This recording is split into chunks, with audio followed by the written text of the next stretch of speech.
But the issue of 20 billion, well, if you look at the issues, this started from February. The exchange of correspondence continued from February till now.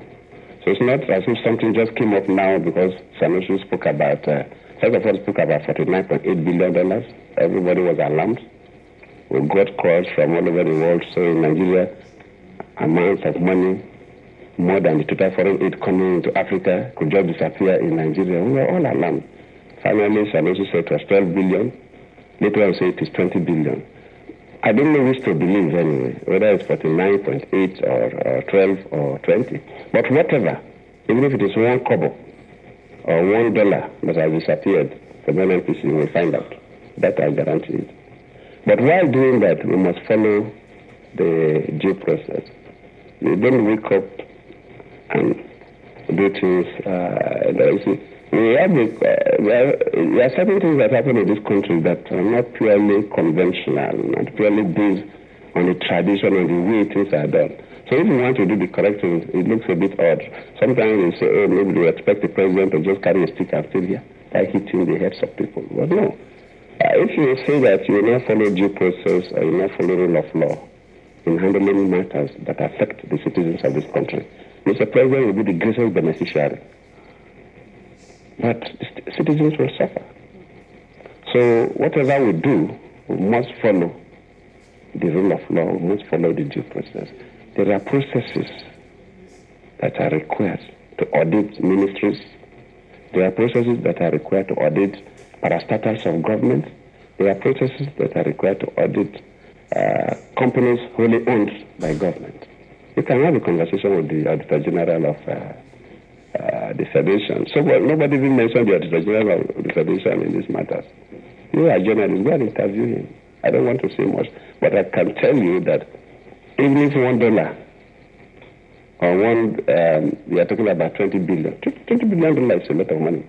So nobody, even $1 billion is about 160-something billion naira. That can create a lot of jobs for Nigerians, can provide significant infrastructure for this country.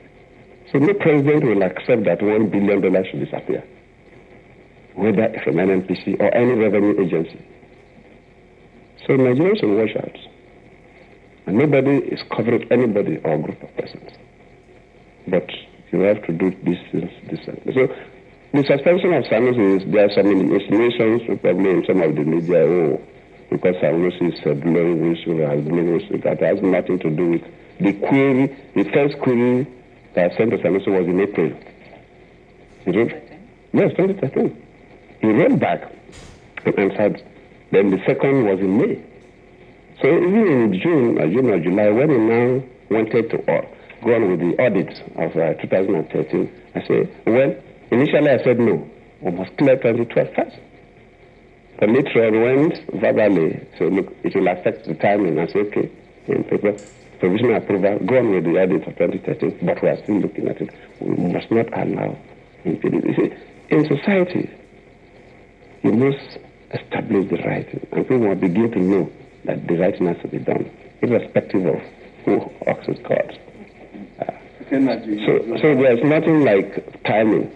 It's unfortunate that we have 2012, I told you we have 2012, but CBN has not been published by the first quarter. In fact, February 2013 was when I received the report for 2012.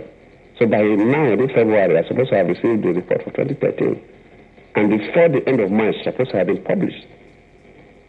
So what do you expect the president to do? The second issue, which is also raised there, has to do with the kerosene subsidy.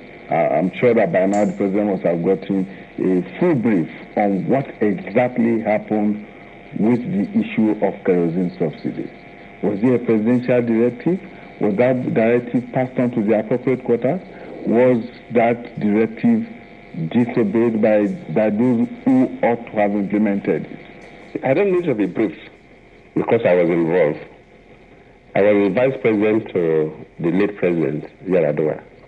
So about 2008, 2009, the international crude oil price dropped significantly. It was $48 or so. Dropped significantly. And we realized that Nigerians, at that time, the pump price of PMS was 70 naira to the liter. Of course, kerosene has been 50. And we realized that if we completely deregulate, if we pull out, Nigerians would have been, as at that time, would have bought a PMS at about maybe 50-something to 60 naira to the liter.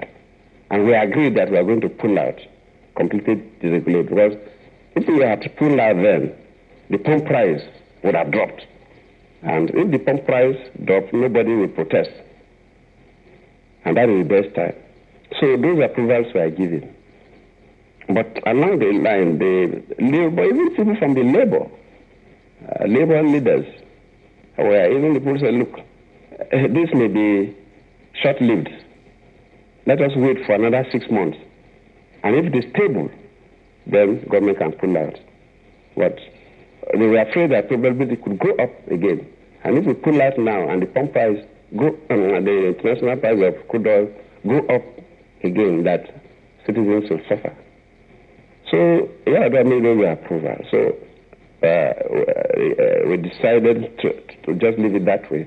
Because the petroleum law does not recognize the president. It's the minister that does it. So what happened is that instead of keeping the pump price at 70, the president now brought the pump price from 70 to 65. If you look at the whole history of this country, that was the first time the pump price of petroleum products was brought down. So always go up and up. It brought down to 65, so it came closer to what Nigerians would have been buying probably at 60 or 62. What the president brought it to 65. And it was announced and gazetted. And when people talk about kerosene that president approved, they would have even also carried that on for PMS. Those were memos from the principal secretary to the president to commence authorizing the minister to act. The president doesn't have no powers based on the law. But we know before the minister will effect it, the president must give clearance. So since the Labour people came and that was left, everybody left it at that point. And the law governing the changing the price of petroleum products is very clear.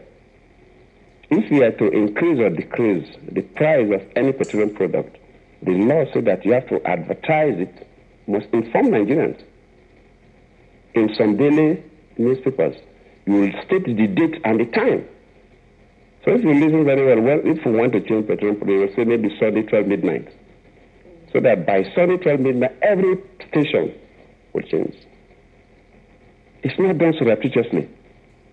So somebody going to files and getting photocopy of documents that were forgotten and start circulating, I don't know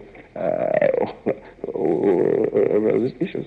So to answer your question, the kerosene still remains, but was not removed. I know Nigerian could say that, yes, at a particular period that government, I was the vice president, so I don't need to be brief.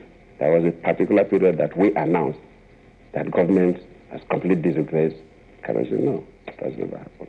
Obasanjo did that for diesel and the aviation kerosene. I wanted to pull out completely.